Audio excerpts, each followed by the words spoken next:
Mas pinasarap na creamy, kinilaw at inihaw na tangigi. Ito ang kakainin natin habang nandito tayo sa isa sa pinakamagandang isla.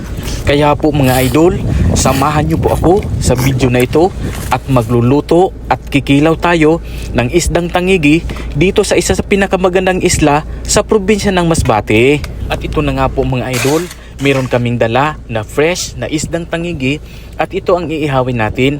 Siyempre, hihiwaan muna natin ito sa katawan ng kunti para mabilis itong maluto. At sumunod naman mga idol ay nilagyan ko ito ng kunting asin bago natin ihawin. At siyempre po mga idol ay agad ko na pong isinunod na maghiwa ng fresh na isdang tangigi na siyang gagawin nating creamy kinilaw. Kayo po mga idol, anong luto po ba ang paborito nyo sa isdang tangigi?